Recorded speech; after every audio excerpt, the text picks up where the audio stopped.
Hi friends, എൻ്റെ പുതിയൊരു വീഡിയോയിലേക്ക് സ്വാഗതം. ഇന്ന് ഞാൻ ഉണ്ടാക്കി കാണിക്കാൻ പോകുന്നത് ഒരു ലസ്സിയുടെ റെസിപ്പിയാണ്. പൈനാപ്പിൾ ലസ്സി.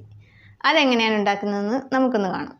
അപ്പം നമ്മുടെ പൈനാപ്പിൾ ലസ്സിക്ക് വേണ്ടി പൈനാപ്പിൾ ഞാൻ മുറിച്ച് ഒന്ന് വേവിക്കാൻ വെച്ചിട്ടുണ്ട്, കുറച്ച് ഷുഗറും കൂടി ഇട്ട്. അപ്പം ഇത് വേവിക്കാൻ വെച്ചതെന്ന് വെച്ചാൽ ചിലർക്കെങ്കിലും പൈനാപ്പിൾ കഴിക്കുമ്പം നാവിൽ ഒരു തടിപ്പും ചൊറിച്ചിലും ഒക്കെ ഉണ്ടാവും. അപ്പം വേവിക്കുമ്പോൾ അത് ഉണ്ടാവില്ല. അതിനുവേണ്ടിയാണ് അങ്ങനെ ചെയ്യുന്നത്. പിന്നെ ഒരു ടേസ്റ്റും ഉണ്ടാവും. പിന്നെ അതിൻ്റെ കൂടെ അത് തണുത്തതിന് ശേഷം ഞാനത് മിക്സിക്കകത്തോട്ടിട്ട് അതിന് ശേഷം കുറച്ച് അരക്കപ്പ് തൈരും ഇട്ട് പിന്നെ കുതിർത്ത് വെച്ച ബദാം, അണ്ടിപ്പരിപ്പ് എന്നിവയും കൂടി ഇട്ട് കൊടുത്തിട്ടുണ്ട്.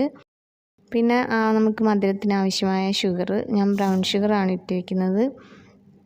പിന്നെ ഒരു ലേശം വെള്ളവും കൂടി ഒഴിച്ച് നന്നായിട്ട് അടിച്ചെടുക്കണം. ഇത് നന്നായിട്ടൊന്ന് അടിച്ചെടുക്കാം. അങ്ങനെ നമ്മുടെ പൈനാപ്പിൾ ലസ്സി റെഡി ആയിരിക്കുകയാണ്. ഒരു ഗ്ലാസ്സിലേക്ക് ഒഴിക്കാം. ഇനി ഇതിലേക്ക് നമുക്ക് 2 തുള്ളി പൈനാപ്പിളിൻ്റെ എസൻസ് കൂടെ ചേർക്കാം. അപ്പോൾ നല്ലൊരു മണവും ഒരു പ്രത്യേക ടേസ്റ്റും ഉണ്ടാവും പൈനാപ്പിൾ ലസ്സിക്ക്. അപ്പോൾ അതും കൂടി നമുക്ക് ഒഴിച്ചു കൊടുത്ത് നന്നായിട്ടൊന്ന് മിക്സ് ചെയ്തെടുക്കാം. പിന്നെ ഇതിലേക്ക് വേണമെങ്കിൽ ഐസ് ക്യൂബ്സ് ഇട്ട് കൊടുക്കാം. അങ്ങനെ അടിപൊളിയായിട്ടുള്ള നമ്മുടെ പൈനാപ്പിൾ ലസ്സി റെഡി ആയിരിക്കുകയാണ്.